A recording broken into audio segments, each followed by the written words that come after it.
Masalah cadar kembali kepada masalah aurat. Aurat orang inang di luar semayang, seluruh badan dan bule. Dalam semayang, jid terbuka, muka dan dua palit jaro.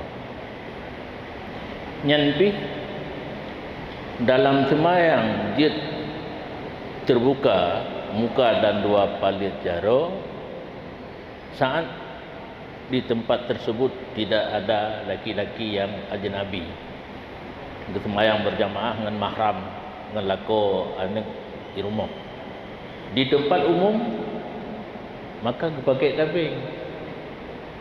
Karena urinang kadehah muka ura gampi, nah maka payah pakai tabing. Nyopi jamun jobu belum hana tabing di masjid. Urinang jauh karena paling liket, sehingga di melasah hutang gelinggang na tabing. Bak tabuh malah gedu tu tegusi dengan masyarakat, kebetulan lun hadir. Dibicarakan di masjid hana pakai tabing. Itanya di melasah na tabing, kan gak tak ikut masjid.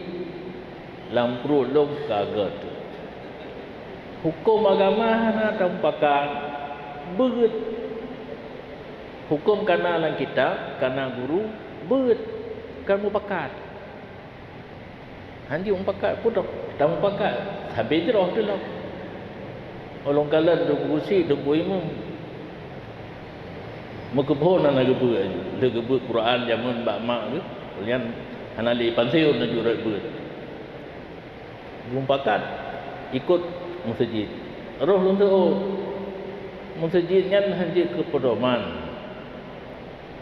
Kan Rasulullah di masjid kuruku menya Rasulullah je dah ikut lumbai tu. Kakak hana jadi. Padahal cukup rubuh menyona tabing. Kan melatah jenau, melatah jamun. Rumah Aceh. Nah tabing dilika urinang, dilika uragam. Jadi seluruh badan urinang aurat. Cadar pun belum cukup yang sebenarnya. Yang kapah lagi polisi Arab itu.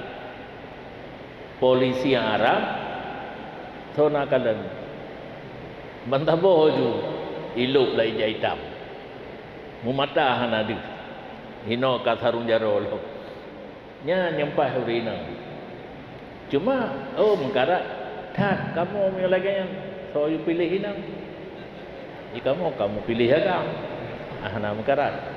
Jadi hukum pakai cadar dasar dia di seluruh tubuh urinang aurat di hadapan laki-laki ajnabi wajib tu, bahkan belum cukup hanya dengan cadar. Urang tham, nya urang tham urang bubuh ke?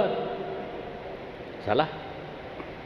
Dino takalan dosen-dosen nyan awak liberal yang di merono agama kan bak ulama, bak Yahudi. Pernah setelah tidro mahasiswi kamu kuliah S2 di UIN dino pinah cadar. Kebetulan watanya hana mahasiswi lain, ada dari Mudi yang lain. Bertahan siap untuk dikeluarkan.